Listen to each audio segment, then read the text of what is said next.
Hello and welcome to the Cubs on Deck podcast. I am one of your hosts. My name is Greg Huss, and today I'm joined by two co-hosts. I'm joined by Greg Zumach and Bryan Smith. We are here today recapping the 3 days that was the MLB draft. It was a crazy few days. Zumach, I know that you're reeling. It was your Christmas, so you're coming down off Christmas gifts. Bryan, you're jumping into all the action. Boys, how we doing? Doing great. I mean, yeah, this is like my peak time.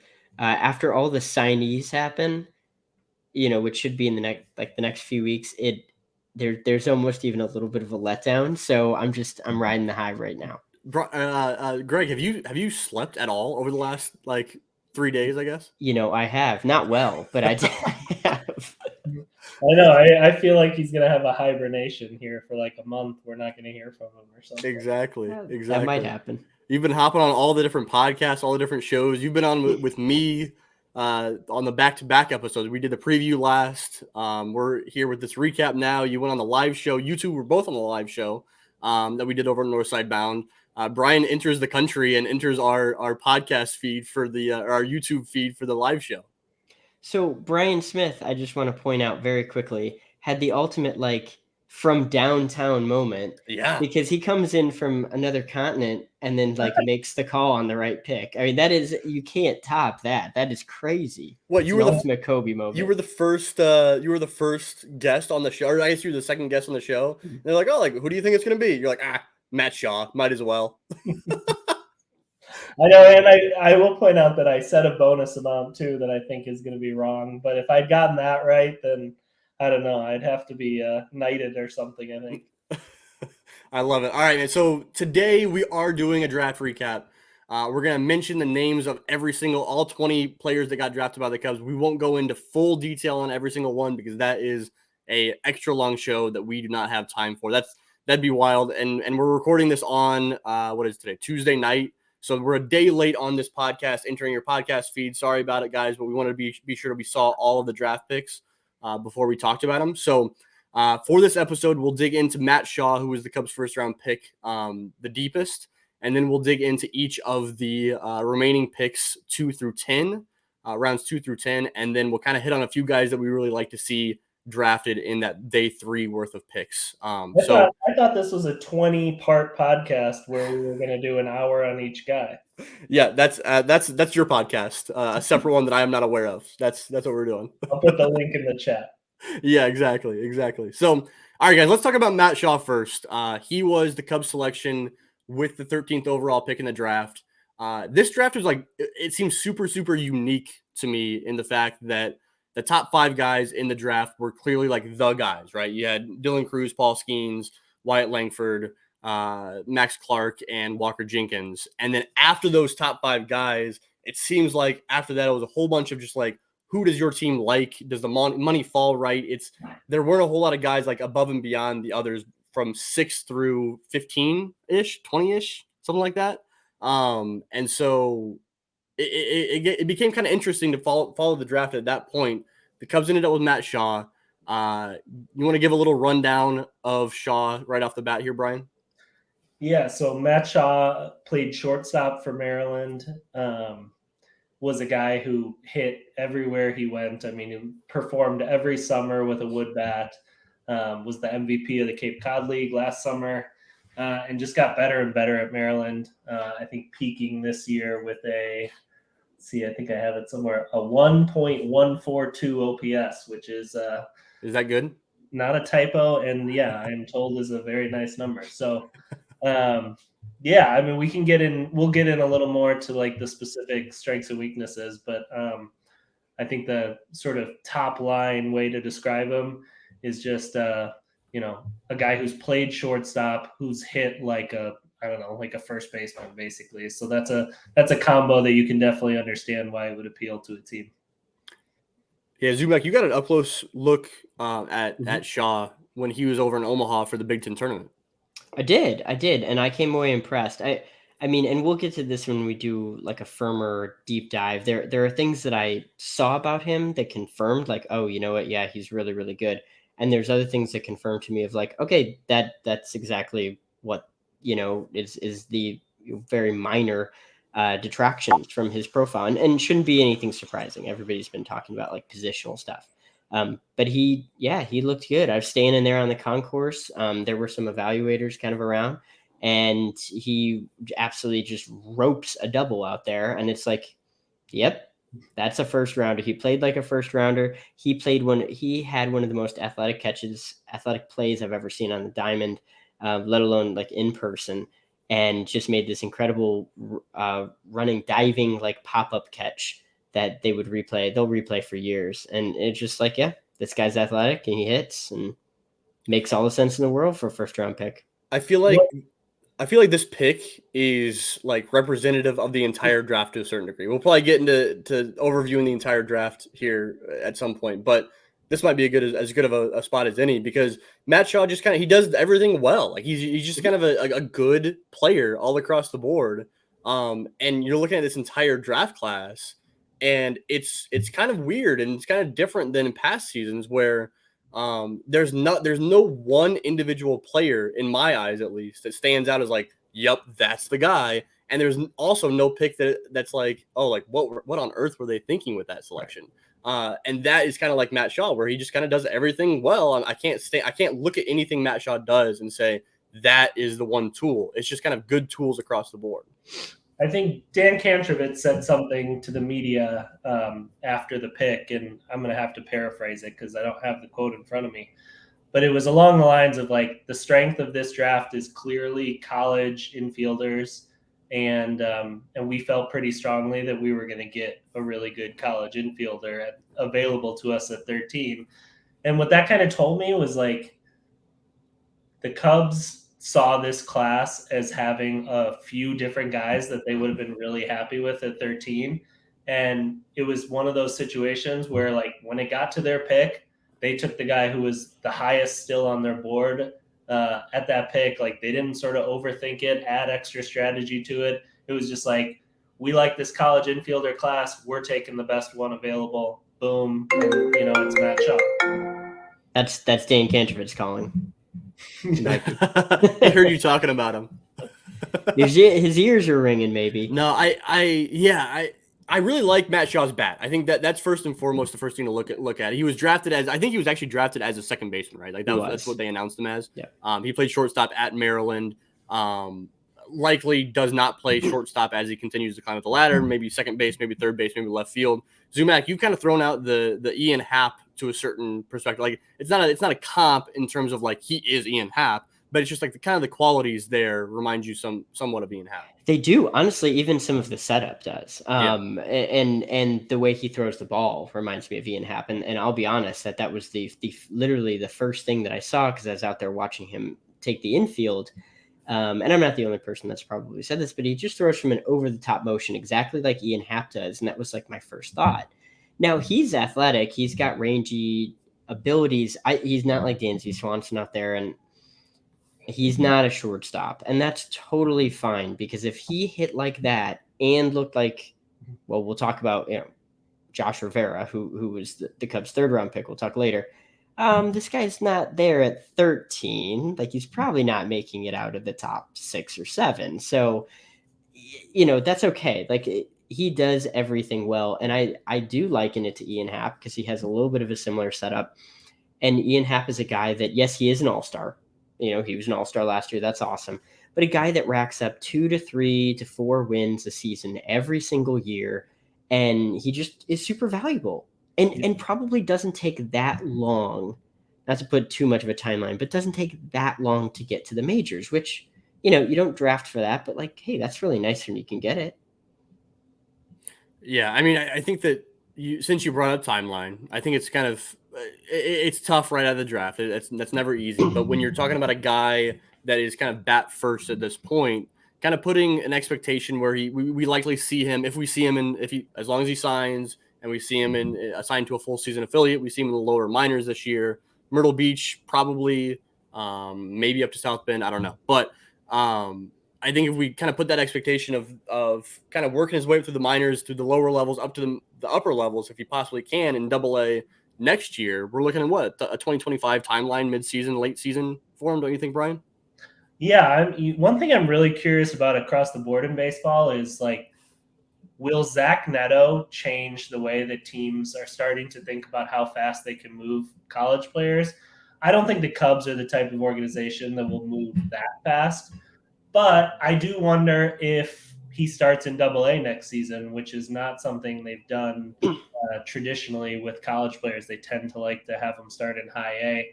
I think, the Cubs' stance has always been like, let's let the guy start to get hot at a level we think he might be better than, develop that confidence and use that as a springboard.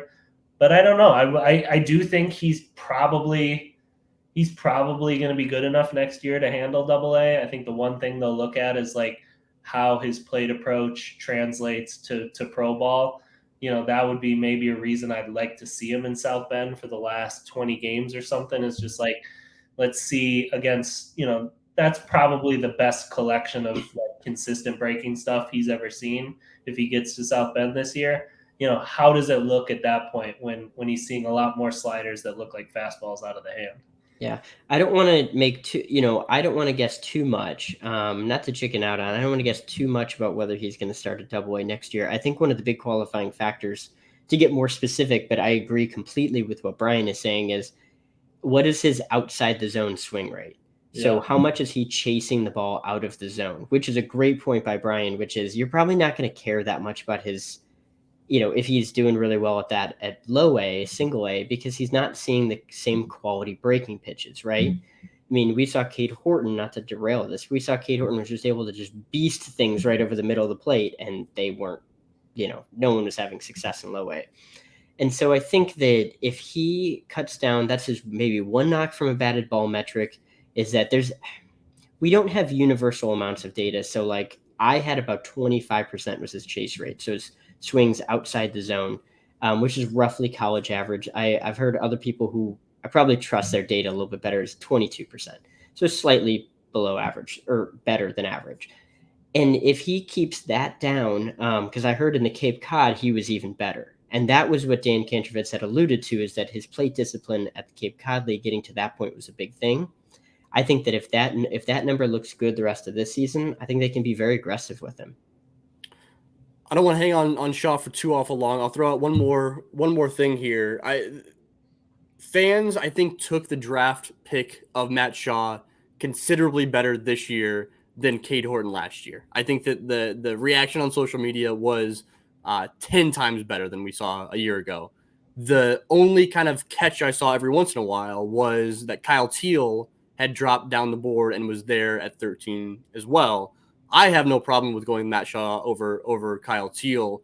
Zumach, I'll kick it to you on kind of your take on that whole Teal falling situation. So I'm happy to jump off on this. I think Bryan's going to make probably a really good point about the who evaluated them. So I'll let him do that, because I think that was a really poignant comment. But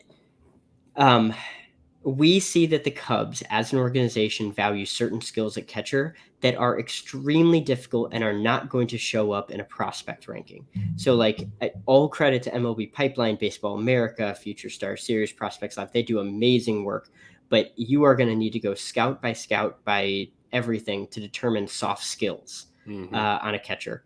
And that is just something that they are going to have to do a total deep dive in. And so if they aren't completely convinced of those skills, they probably are going to value somebody at a different position higher than that. And that is not a knock on Kyle Teal, but it's definitely not a knock on Matt Shaw.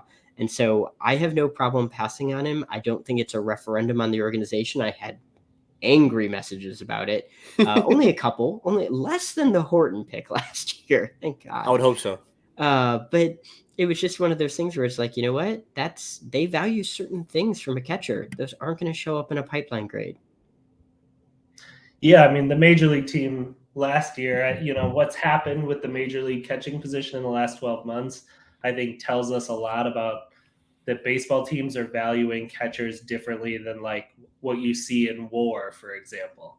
And that's a hard thing for like scouts that see catchers probably 15, 20 times to evaluate, much less those of us that are mostly doing their video scouting on YouTube for the 10 minutes after a draft pick, not to give you guys too much insight into what I'm doing. But the point that Greg alluded to that I would also make as it relates to this is Kyle Teal plays at Virginia. Matt Shaw played at Maryland. If anyone knows the map of the United States, those are very close states, which means that the Cubs have an area scout in that part of the country that covers both of those guys. It also happens to be the area scout, Billy Swope, who the Cubs probably have as much esteem for as anyone else in the organization. Somebody they trust implicitly, probably the scout they've trusted the most since Tim Wilkin was here. Billy would have had both of those players. There's a time where the scouting director would ask Billy, like, I'm sure this happened somewhere along the way, rank the players in your area. And I think the Cubs taking Shaw over Teal tells us that it was probably Billy that had Shaw over Teal. And at that point, I'm willing to sort of appeal to authority on that one. I think you just have to live and die by what the guys you trust say. And that's a really sort of direct look into that Billy would have had into those two guys. Yeah, I think it doesn't really matter that Kyle Teal fell. That has nothing to do with the fact that he was ranked on all the publications a few slots higher than Matt Shaw. It's the meme where it's, so it was Matt Shaw, always was. It was always Matt Shaw. So, all right, anything else before you guys want to move on to the remaining picks here? I'll make one really quick comment, and that is the fact that Kyle Teal got drafted by the Red Sox, right after, right? And the Red Sox had, I don't know this, and I'm not trying to cause a stir here, but the Red Sox had $10.3 million, almost a billion. That would have been a lot of money to spend. $10.3 million to spend in this draft. The Cubs had 8.9. Yeah. And so it is entirely possible that once Kyle Teal got past pick 10, that the Red Sox said, guess what? We're going to give you 500,000 over, what maybe the Cubs will give you. And then he said, hey, thanks so much, Chicago, but unless you can go to 5.3, I've got a deal. And so, let's just say where the numbers come out, but I think the Cubs got a good one. I'm not worried about Kyle Teal going one pick after. And, when Matt Shaw is hitting at Wrigley, I don't think anybody's going to care. Real quick from both of you guys, where generally would you rank Matt Shaw in the system now? Brian, I'll start with you. I have him 5th right now. I could go real quick through the top 5. I would have it as PCA, Owen Casey, Cade Horton, Kevin Alcantara, and then Matt Shaw. I think that's where I land as well. I don't think I'd have him below Ben Brown or Jordan Wicks or. Yeah, I think generally I'd have him right around 5.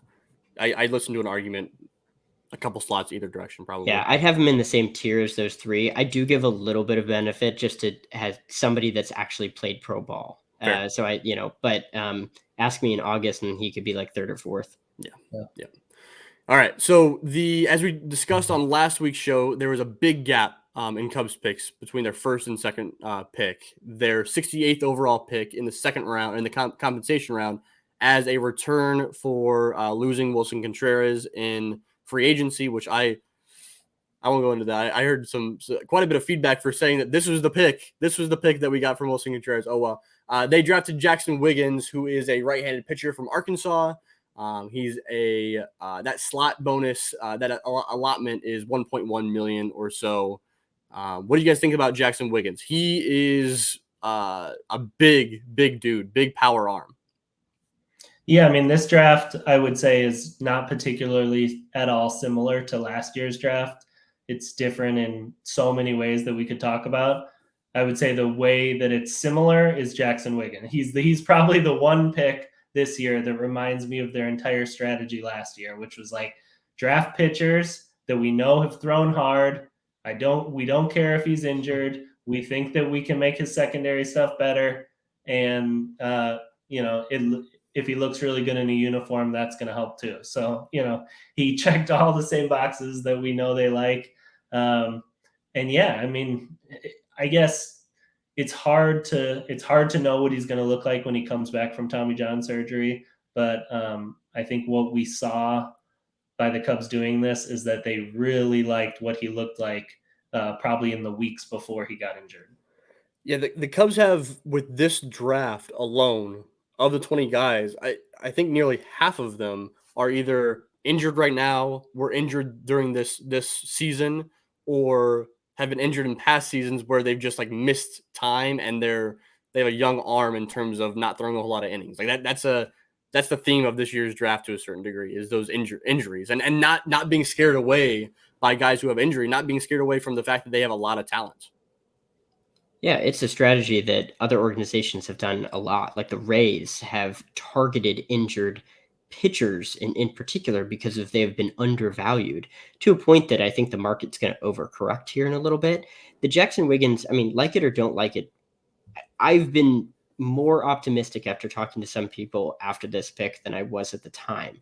But I've likened it to, if you could go back in time, and obviously you don't know what the future is going to hold, but if you could go back in time and draft Cade Horton, if there was some draft like this in February of 2022, and you could give him $1 million, would you do it?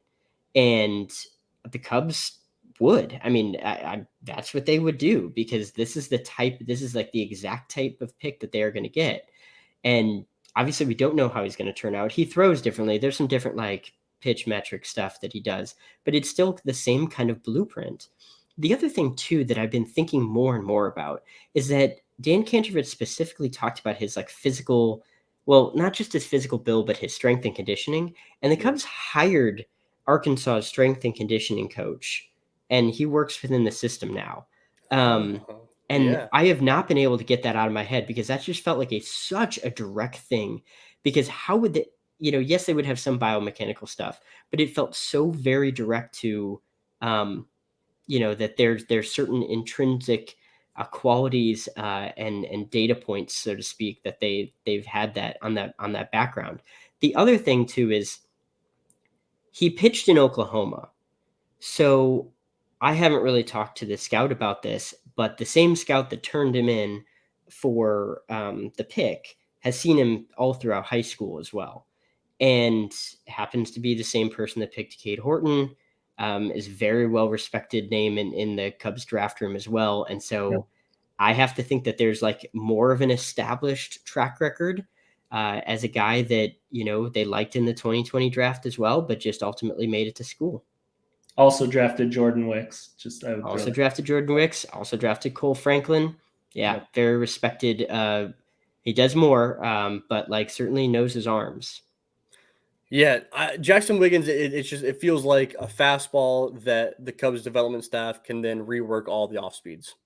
I mean, and that's essentially what they do with all players, regardless of the quality of the off speed coming into the organization, right? They take a look at what that pitch is, make some tweaks, make some tinkers, and that's going to happen with Jackson Wiggins here for sure. All right, third round, 81st overall pick, the Cubs drafted Josh Rivera. He's a shortstop out of Florida. And at the time of this pick, entering day 2 of the draft, he was probably the best college player left on the board at that point. He is arguably one of the best because he's a senior. He was arguably one of the best senior, like 4-year college players in this draft as a whole.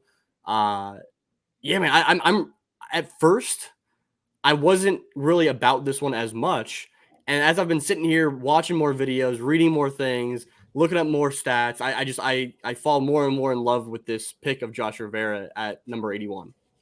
Yeah, can I jump in there? Because I love Josh Rivera. I've seen him in person. I was blown away when he was in Omaha.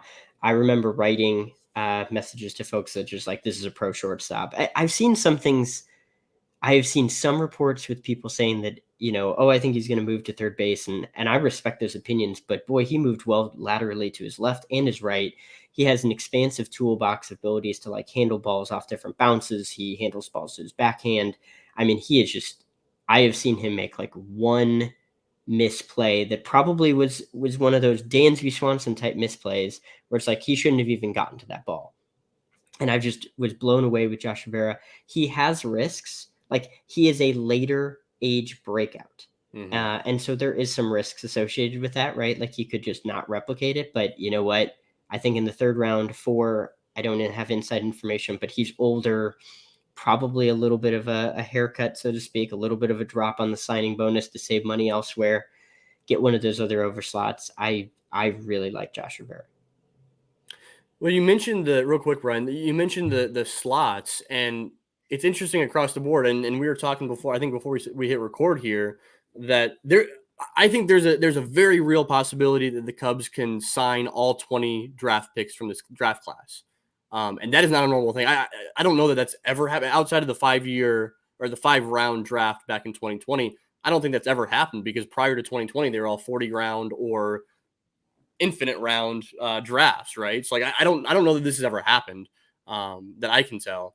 And so I think part of that is because you look at all of these draft picks and there's not really anybody that's going way over slot or way under slot. All of the picks seem like they're coming in right around slot for the most part. I know that we'll get into Melendez at round number 7. We know he's going over slot a little bit, but I think that Josh Rivera is a good example, right? Where he's a 4-year player, and typically those type of guys will go pretty significantly under slot. But because he's the quality of player that he is, I think he's going to creep up closer to slot value, which is not normal. Does he have another year of eligibility because of COVID? That's a good question. I'm not sure, but I'd be really surprised. I think his leverage is probably the fact that, based on the information that we have, he is most likely eligible for a 75% slot guarantee. Okay. Because he was at the MLB Draft Combine. They haven't published who opted in and opted out of physicals, but honestly, if I'm a senior from college, unless I've got a really firm plan with my advisor, I'm opting into that 75% guarantee. Yeah. What's your take on Rivera, Brian? Yeah, I mean, the breakout this year was so significant that, there's two ways of thought about it. One is that, you got to look at the whole college career and weigh them all, and maybe not equally, but you see the player that he was as a junior and a sophomore, and you have to take that into account. There's also, I think, in the draft, and I think the Cubs are one of these organizations, they weigh what just happened a lot more, I think, than other teams do.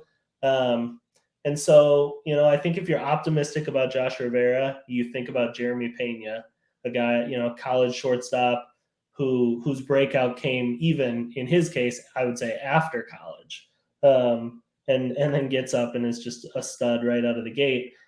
I think, Rivera has the physicality, he's got the bat speed.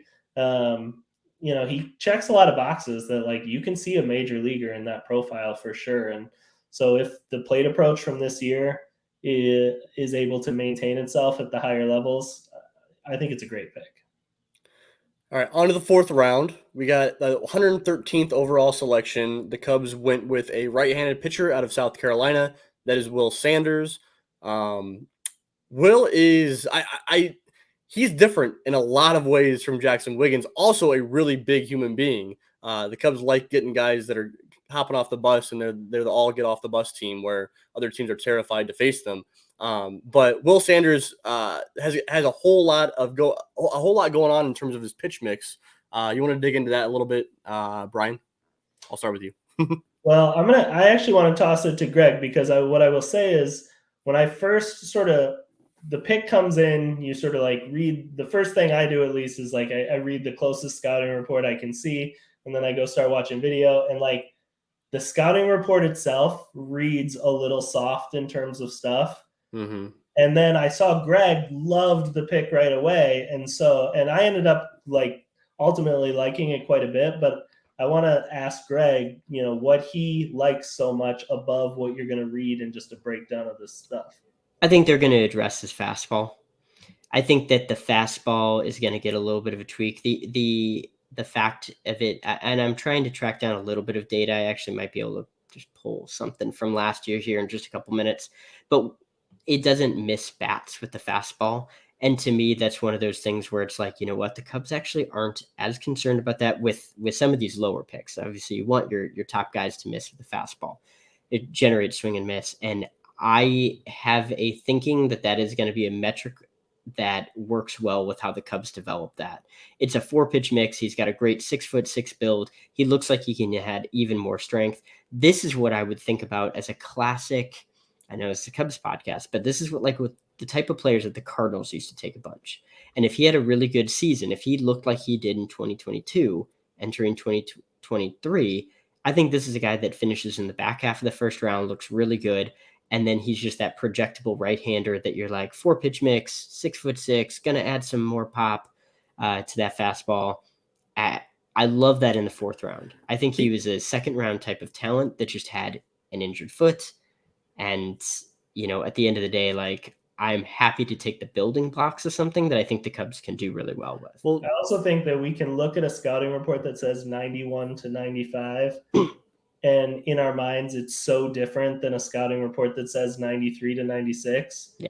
And in the eyes of an organization, like, that's a pretty easy thing to clean up. And actually, if you talk to teams now about velocity training, it's way less about getting the top end number higher than it is about eliminating the bottom numbers. Mm-hmm. They talk a ton about just like raising the floor of fastball velocity. And that's, I think, that's what I think they look to do with Will, is like, we're not gonna throw any more 91 mile per hour fastballs. Like, let's just live in the 93 to 94, and we like the way you spin it enough that we'll be able to figure it out if you're there. And Sanders entered this 2023 season by multiple publications ranked as one of the top right-handed pitching college pitchers in the country. So that's something that he had a rough year statistically, but something to dream on a little bit there with the fourth round pick. So let's go to the 5th round pick, and this is actually one of my favorites here. At number 149, it's Michael Carrico. He is a catcher out of Davidson. He's a left-handed hitting catcher.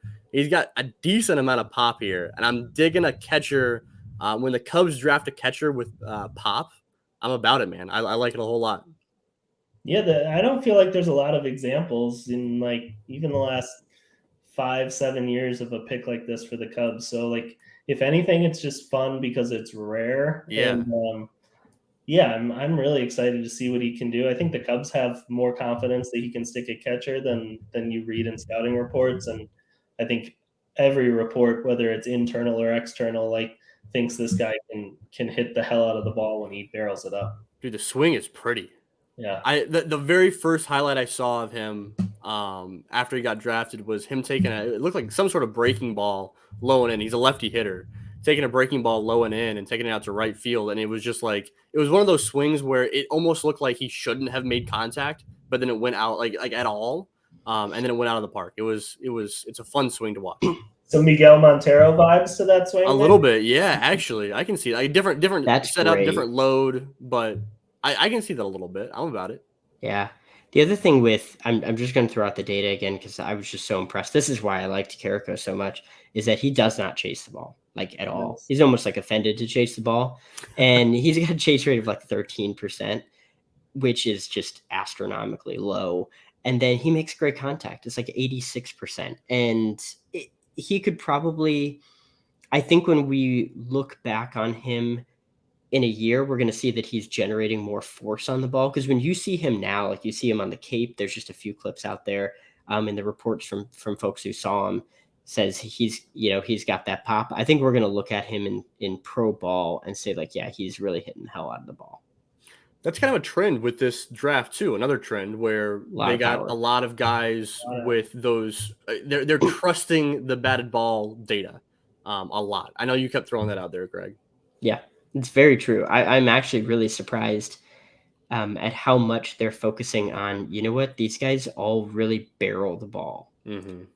All the way down through, I mean, literally every single pick in this draft when you're looking at it. Yes. All right, let's move on to the 6th round, so picks 1 through 5, they were all guys that are probably going to come in right around slot value, maybe a little bit under slot value for those first 5 picks.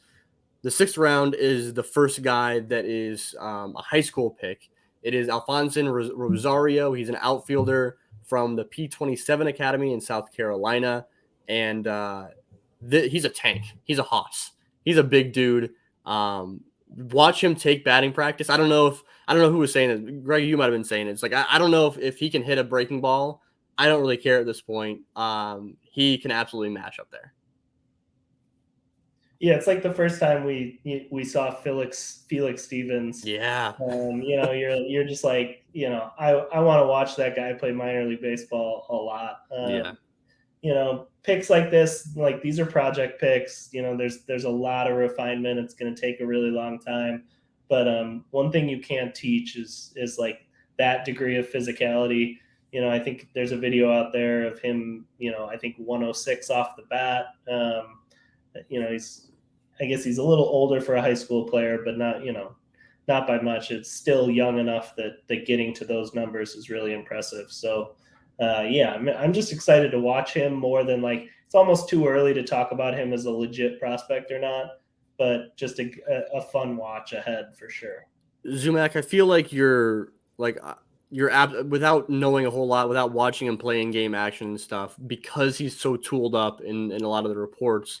Like you're absolutely like you're dreaming of like a Jorge Soler scenario. That's what came to mind immediately when he was drafted. Was a guy they're talking about his super strong arm in right field. He's the right field profile, strong arm, big dude, light tower power. And he's fast for his size, which like that ultimately ends up being like he slows down as he adds more muscle. But like that's what I thought immediately was that Jorge Soler, right? Yeah, I mean, I think the Jorge Soler that we think of now, not the Jorge Soler of like 2014, who some people legitimately thought it was going to be better than Chris Bryant, and yeah, it's that type of profile. I think we just saw an MLB draft combine where guys that looked like that had an opportunity on that stage to dramatically raise their stock. Some got better offers from college. Some got really good offers from school. I mean, from MLB teams. And he just looks like the type of guy that would have absolutely dominated the combine to the point that the Cubs probably saw that and said, this player looks a lot like this player, and that guy's going to cost $2.5 million. Yeah. And so we're just going to take a chance here. And I have no idea what it's going to cost, but he's almost definitely not going to cost $2.5 million. So it's just one of those like, let's take a swing on that. Yeah, pun kind of intended. Yeah, that's a good call. We go from one high school guy from an academy to another guy, Yael Melendez, who's a shortstop from BU Academy, which is a wild academy name. BU Academy. He bats left, plays throws right because he's a shortstop, obviously. 7th round pick. I saw Kantrovitz came out and had some quotes about Melendez. Saying that he really believes in the athleticism and really likes him at shortstop. And I like to hear that first and foremost. Greg, you want to start off with that one? Yeah, I do. So trying to say this very delicately. Like, he looks like a shortstop. He is very agile like a shortstop. He has a lot of the qualities that you would want in that position. This is a very good high school shortstop class. And there were people in the Cubs organization that liked a couple other high school shortstops that looked a lot like him. Not in the same caliber, but I'm just trying to say like there's intrinsic qualities that they probably saw. And I'm not trying to put words in their mouth, but it's like, yeah, we can take that guy here because we still see some of the same qualities of that player who's much more highly ranked, who is going to get a much higher signing bonus. And it's these 6th, 7th round kind of swings where you're just like, this is a value play. Because if we had either one of these other players, that would be it for probably 4, 5, and 6 rounds, I'm not comparing these two players because they're so different that it's not comparable. But when the Cubs drafted Brennan Davis, what Brennan Davis, his swing in high school was real bad. And it was like, put your front foot down and then use your hand-eye coordination and just swing with your hands. When I watch this kid, like when I watch the videos on it, that's all it seems to be. It's like, put your right foot down, let your hands go to the ball, and that's it. So like, I think what the Cubs are seeing here is like, we're going to put 30 pounds on him and we're going to teach him how to swing a baseball bat. And then we might have a player. I think sometimes it really is sort of that simple. And also, there's a report out there that there's already a bonus agreement there for a little bit above slot. So a guy that they also knew they had inked right away, which definitely helps. Yeah, that report came out before day 3 even happened, which was kind of funny to me. I love that. Yeah, but it also does, I mean, to not to get too meta, but that helps shape what they're going to do on day 3 because they know basically about what they're looking at for money, good, bad, or otherwise. Mm-hmm. Yeah. 8th round pick, 236th overall. Brett Bateman is an outfielder, center fielder from Minnesota. He bats left, throws left. This is a guy who's likely going to be an underslot guy. But I went on Twitter, Zumach, and I threw out what we talked about on last week's episode, where I was saying that Tommy Hawk, the center fielder out of Wake Forest, just feels like an Enrique Bradfield light. And if that's the case, then I am calling Brett Bateman a Tommy Hawk light. Because he's just a guy who goes out there and makes a whole lot of contact. He's fast as hell. He plays some good center field, but really not hitting for any power of any kind. What's your take on my Tommy Hawk light? Yeah, I mean, yeah, probably. The We're getting extra light here. We're losing a lot of weight. It just, yeah, without getting too much into it, because I will say that especially a lot of these Midwest guys, I don't get a ton of data, so I have very, very limited data on him.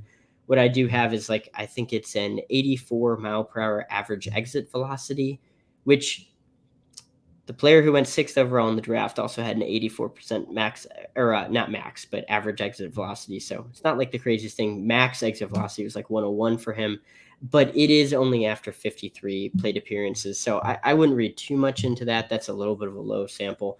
But the point is, yeah, I think he makes contact. He doesn't hit the ball hard, but he's got other qualities to him. And the Cubs have, looked at these type of players before. And, some of them they've signed, some of them like Liam Spence is that high contact, low average exit velocity, just see if it translates. And sometimes it does and sometimes it doesn't. But yeah, I think in the 8th round, if you get a 4th, 5th outfielder out of this while still being able to execute your overall plan, I think you'd feel very good about it. I'll make one prediction in that Brett Bateman is going to be Cubs fans favorite player next year. How people have kind of fallen in love with certain players. I think that people are going to like the Darius Hill love and stuff like that. I think that people are going to love watching Brett Bateman at the lower levels next year because I think that he'll be in Myrtle Beach, likely maybe South Bend. I think fans will love him. Interesting thing about this pick to me is, Bateman was doing really well in the Cape Cod League just in the last month. That's there's probably 4 or 5 players that they drafted that were in the Cape. And so, I think that's something to remember for next year for Cubs fans is that's actually worth paying attention to in June. That's one thing that the draft being in July has totally changed, that the teams get that extra look. And the Cubs looked really hard this year. And I think some players really moved on their boards as a result of even just, 10, 12 games there. The Cubs got and Cubs fans, speaking of what they like, they got their first base draft pick at 9th round. They got Jonathan Long, a first baseman out of Long Beach State. He's kind of a tank of a human being a little bit too, right? He's 6 foot tall, kind of stocky. He's fun to watch play baseball. Long Beach State has always been a place where scouts like drafting hitters out of there because that's a big park that they have there. And so, there's some hope that you take him out of that park and you find some extra power under the bat and stuff. So, a guy that fits the system really well. And I think also has some potential to break out under them. And the Cubs have had some success in that player type over the last few years. So, I do think Justin Stone's team identifies guys very deliberately. Zumach, we shouldn't be putting expectations of Matt Mervis, Hayden McGeary on Jonathan Long, right? Well, no, I do think that's a pretty comfortable floor. No. Yeah, I mean, don't put that on anybody. Those guys have had meteoric rises, but there was it Kylie McDaniel that threw out a possibly 50 hit, 55 power on him using the scouting terms. That's really good. I mean, that would be fantastic. Maybe it's even 60 hit. I was trying to remember that, but hey, this is a guy you're taking again. I mean, use this term, but you're taking a swing in the 9th round. If he gets really cranking in there. Yeah, I mean, that's just a really nice play at this value. All right, one more, a little bit more detail here for the 10th pick, the 10th round pick, 296 overall. The Cubs took Luis Martinez Gomez, who is a right-handed pitcher. He's a JUCO bandit from Temple College. What's your guys' take on him? I don't have a whole lot on Luis Martinez Gomez. I'm gonna be honest. Brian, you do? No, I will go to Greg first. Okay. I'll add something, but he's fun. Yeah, he's great. The Cubs have some pitch data on him that is really amazing, and that was awesome. The way there are people within the system that reached out immediately after that pick. They were like, "Oh yeah, he's really good." Not saying like he's a first round or anything, but he's got some real potential. LMG is going to be so much fun. He's a live arm. He throws a splitter. He throws a sweeper. I think I can say that. Hopefully I'm not offending anybody by saying that. Didn't feel like super off the record. So I would never say anything off the record, but really impressive fastball. And it's a long development path, but like, yeah, he could kind of pop. I thought the fun thing that Dan Kantrovitz said about him, like Dan, I don't think almost ever gets this specific. He said like, oh, a guy that will look to change the seam orientation of his fastball with, and then we think he could take off. That like jumped out to me that he would get sort of that specific with it. But I think that he was willing to get that specific tells you that they really dove into that profile and really liked that kid. And I'm excited to see what the pitching coaches do with him. Definitely a guy they're gonna spend a lot of time with in the labs. I know how much people like to hear that. Dan Kantrovitz out here sounding like Tommy Hotovy in interviews. That's wild. I mean, to the point that sounded directly off of a pro development plan. Yeah. Which that's as he's trying to recollect that information is like, oh yeah, we're going to change the seam or the seam orientation on this fastball. Craig Brislow said that to him, and Dan goes, "Hey, text me that so I can use that in the interview." That sounds good. All right, guys. So I want to run through picks rounds number 11 through 20. I'm just going to read off the picks. We're not going to go in order of all these guys. I just kind of we'll popcorn from here till the end of the episode, kind of talking about guys or specific things we like about day 3 picks that happened today as we're recording. So in the 11th round, the Cubs selected Zaire Hope, an outfielder from Colonial Forge High School in Virginia. The 12th round was Carter Trice, who is a second baseman from NC State. The 13th round was Sam Armstrong, a right-handed pitcher out of the Cubs' favorite college team in the world, Old Dominion. In the 14th round, the Cubs got Grayson Moore, who was a right-handed pitcher out of Vandy. In the 15th round, it was Ty Johnson, a right-handed pitcher from Ball State. I'm rocking my Ball State hat today. In the 16th round, Daniel Brown, who was a left-handed pitcher out of Campbell. 17 was Ethan Flanagan, who was a UCLA lefty pitcher. In the 18th round was Brian Calmer, who is a third baseman out of Gonzaga. He was previously at Wabash Junior College in Southern Illinois. Prior to that, he was actually the the JUCO Player of the Year, I believe, at Wabash. After Calmer was Nick Dean, who was a 19th round pick out of Maryland. He's a right-handed pitcher. And then Drew Bowser rounded out the festivities in the 20th round. He is a third baseman out of Stanford. So I'll kick it to Brian first. Who do you want to talk about first here? I mean, I think we got to talk about Zaire Hope, the 11th round pick. Honestly, I think he fits more in the day 2 conversation in a lot of ways. I think there were probably some teams that didn't think that they'd be able to sign him, that liked him a lot in day 2 and didn't draft him. But, if the Cubs sign him, and that's an important if, because he's got a North Carolina commitment.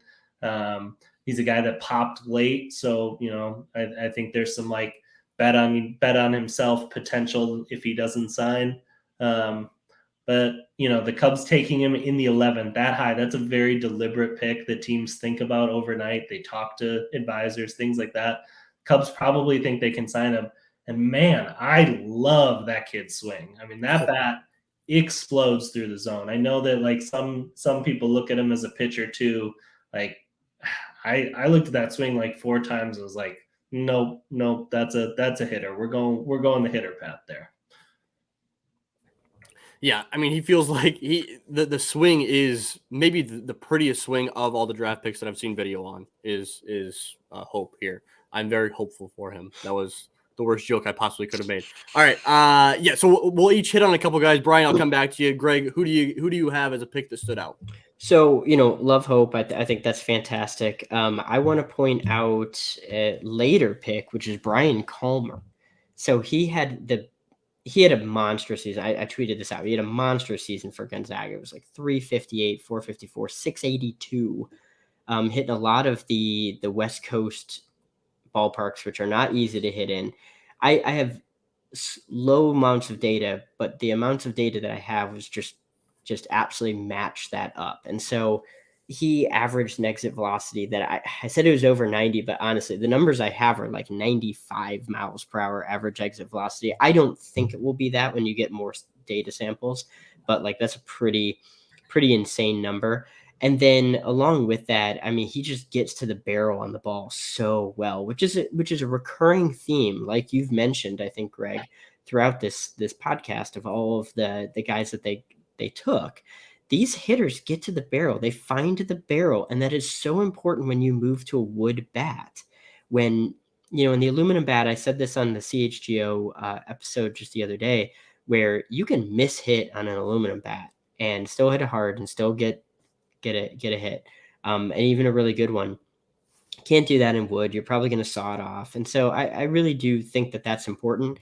And if you want a guy or a candidate for a guy that's going to have like a kind of like a Hayden McGarry, BJ Murray type of ascension through the system as a later round pick, I really like Brian Calmer.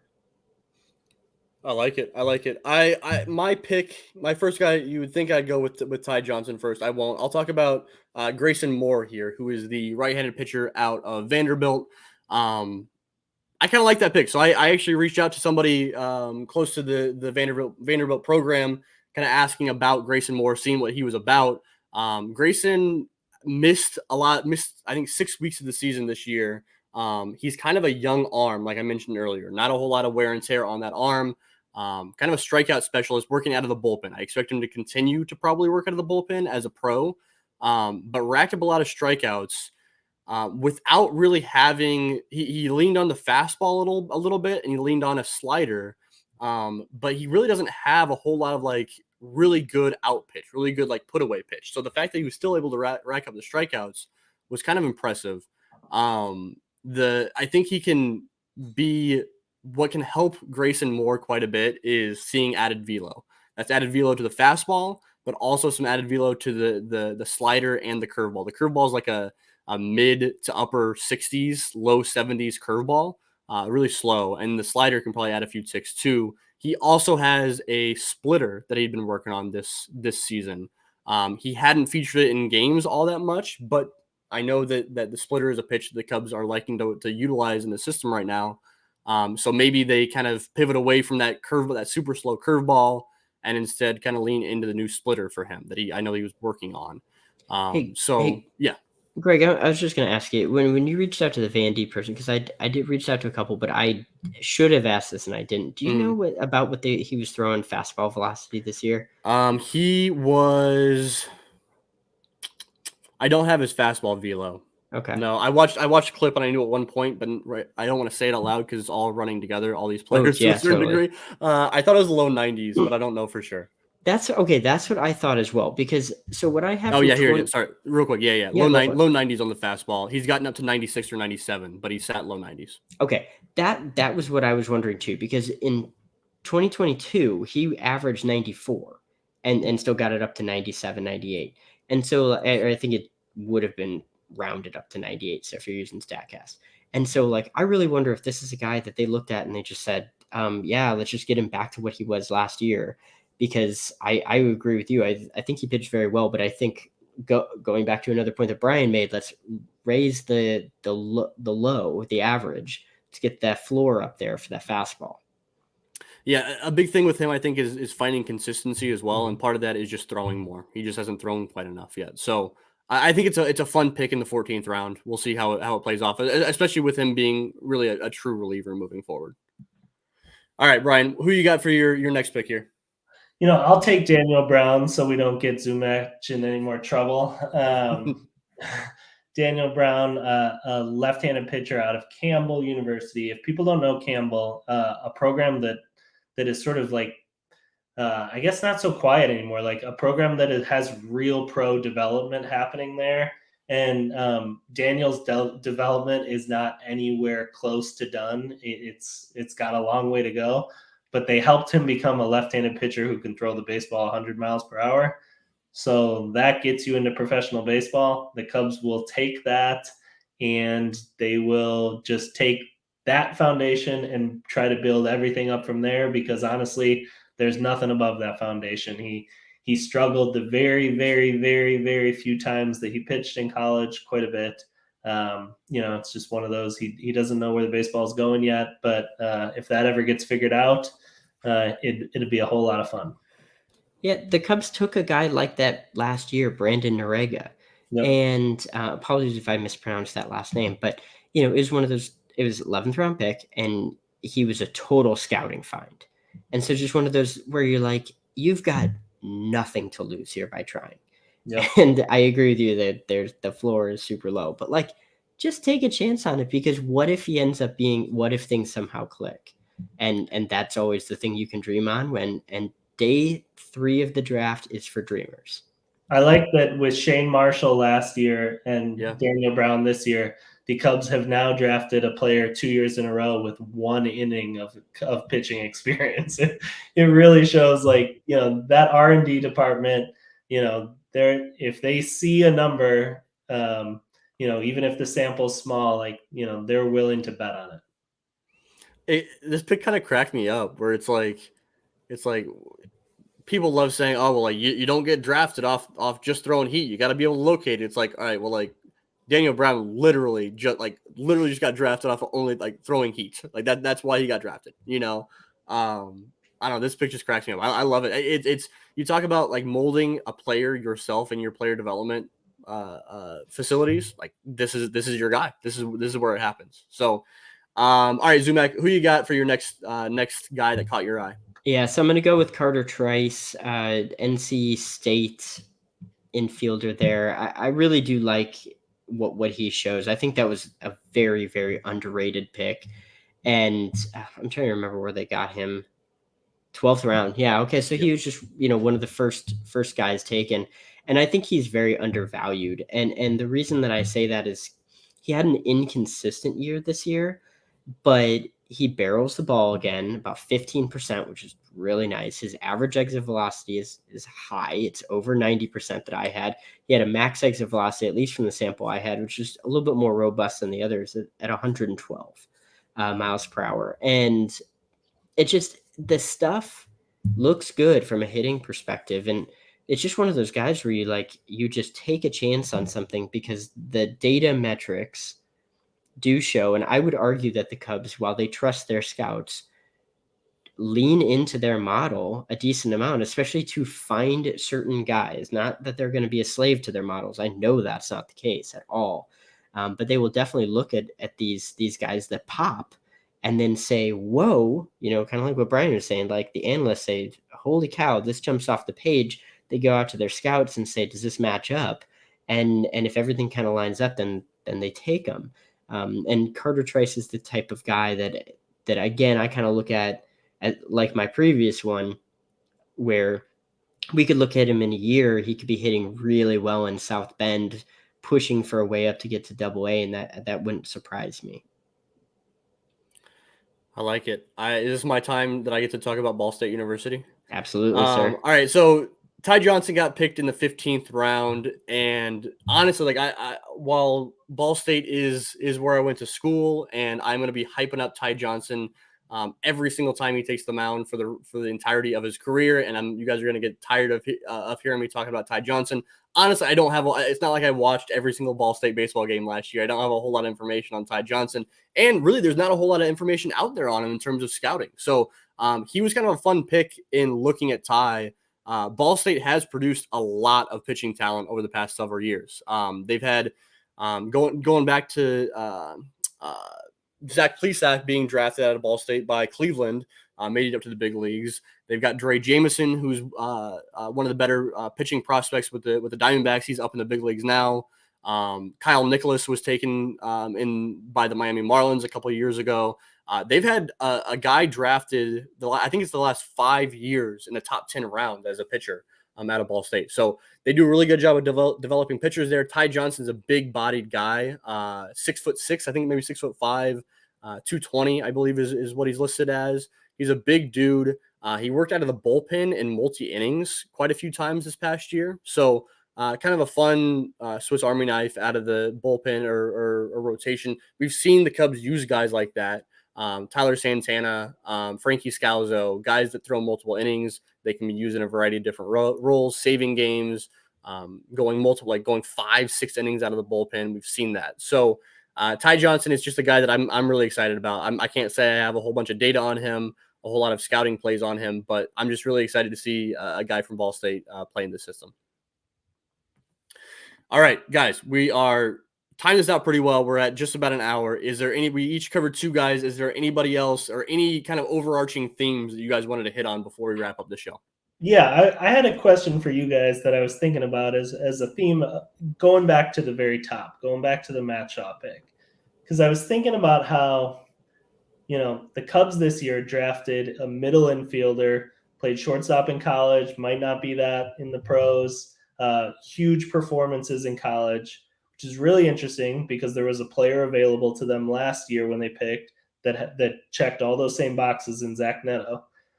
They go with Cade Horton instead, sort of interesting college career, peaks really late at the College World Series. So I'm curious what you guys would say.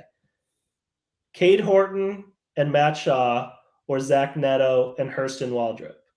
Which combination of players would you want to have? For the Cubs? Sure. Yeah. I lean the first one, and I'm not trying to be a homer here. And I love Zach Neto. I love Zach Neto. I do.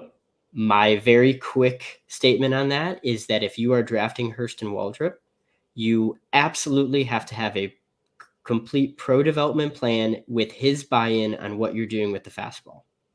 And I have my thoughts on that. It would take too long.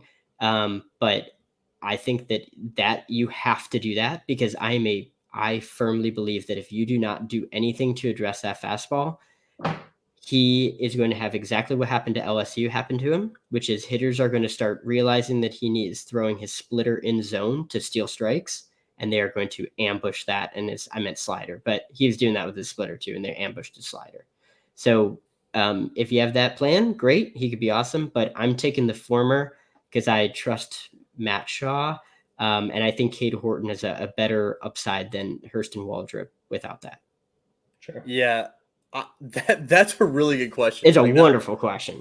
You just answered. I was spending this whole time trying to come up with an answer while you were answering, Greg, and I think that I would probably go Cade and Shaw.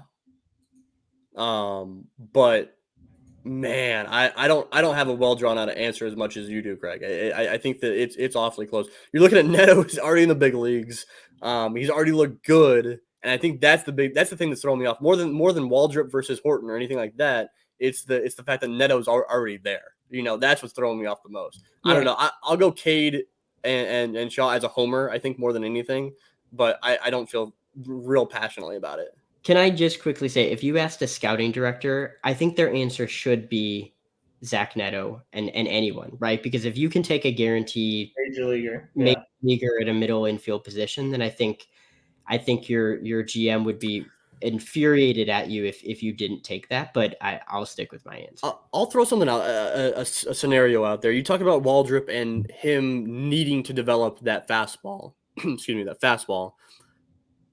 Matt Shaw, you look at his hitting, and he has to make sure that power does play as a professional. Because if the power does not play fairly significantly, then what is Matt Shaw as a prospect? And I think you can kind of flip that in the other direction, where like Waldrop needs to work on that one thing. Shaw needs to guarantee that one part of his game is really, really strong. I don't really care what he does in the field. Like if he's playing second or third or left field or where, I don't really care about that. But it's like if he's not hitting for power, if he's not hitting for 20 plus home runs, then like what is Matt Shaw? So that may have been the most negative thing I've said about one of these draft prospects all episode long, but I think it plays in both directions. Yeah. All right. Anything else, guys? Well, no, hold on. Okay. We can't end Both on Gregs that. had to answer that question. Brian did not have to answer that question, and you don't even need to justify it if you don't want to. But like, I want to know what you think. Well, the important piece of context on top of it is that Jackson Ferris comes with that strategy, right? And I think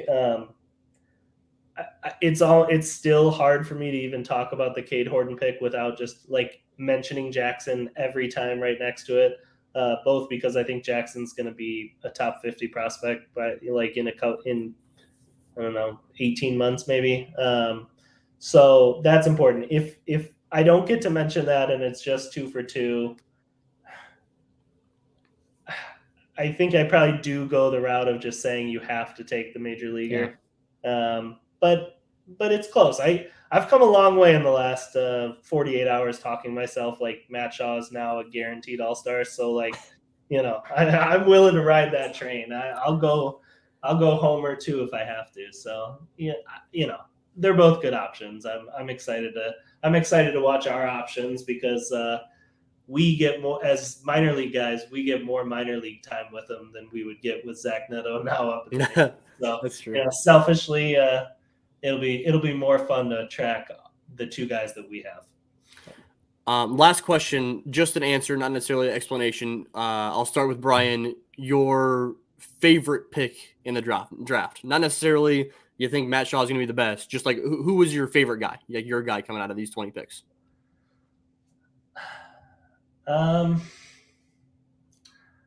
would say either Michael Carrico or Zaire Hope. Greg, what you got? I was between Rivera and Carrico, so I'll just go Rivera then because I just was so impressed watching him and just confirmed my belief of what he would be. Yeah, mine is actually Carrico, so I think that all 3 of us really did Carrico. There's your answer. Yeah. All right, Brian, you want to plug yourself? Yeah, Bleacher Nation gonna have an article actually about these 20 guys, sort of trying to do my own like pro development plan with them at some point in the next 36 hours here. So keep your eye out for that one. Dude, those are some of my favorite articles that you do. I love that. Oh, they're wonderful. Zumach, what you got? You can find me at Ivy Futures. You can find me maybe a little bit less frequent on Twitter just in the next couple of days. But otherwise, yeah, it's been a wild ride, and obviously a writer at Northside Bound, along with this guy over here, Greg Huss, and Todd Johnson, a couple other people. So, yeah, you can find me on Twitter at Out of the Vines. Find my work over at Northside Bound. I want to give a big shout out to Zumach and to Todd for carrying Northside Bound over the last few weeks in terms of draft content. This is not my expertise. That's where you guys come in, and you guys have absolutely torn it up over the last couple of weeks between the mock drafts, all the deep dives into players. Todd doing the live blogging over the past couple of days. It is not easy, especially on day 3 as picks are coming in, and there's no information on some of these dudes. So big shout out to both you guys. It's been awesome. Shout out to the draft show, live draft show. If you guys want to go back and watch that live draft show, it's over on our YouTube page. It's very specific to what's going on at the exact moment. But if you want to get some takes on some players, if you want to go back and listen to what these guys had to say, it might be worth your time. You can see Greg Zumach and Todd Johnson hosting with Brian coming on and Rich Biesterfeld coming on, and then Vinny from down on the farm coming on during the pick, which is fun. So give them a follow. You can find the podcast anywhere where you listen to podcasts, Apple, Spotify, all that good stuff. You can find us on the YouTube feed of Northside Bound. Give us a like on this video, comment if you'd like. We'll try to respond. Subscribe to our account. We're trying to build that up, and I should been putting in some work over the past couple of weeks. I think it helps Zumach when you're handing out cards, baseball cards of Jefferson Rojas signed. So that always helps. But thank you guys so much for listening. We really appreciate you guys tuning in. And we'll be back in your ears in one short week on our normal date, dropping on Tuesday morning, like what is typical. Thanks, guys. Go Cubs.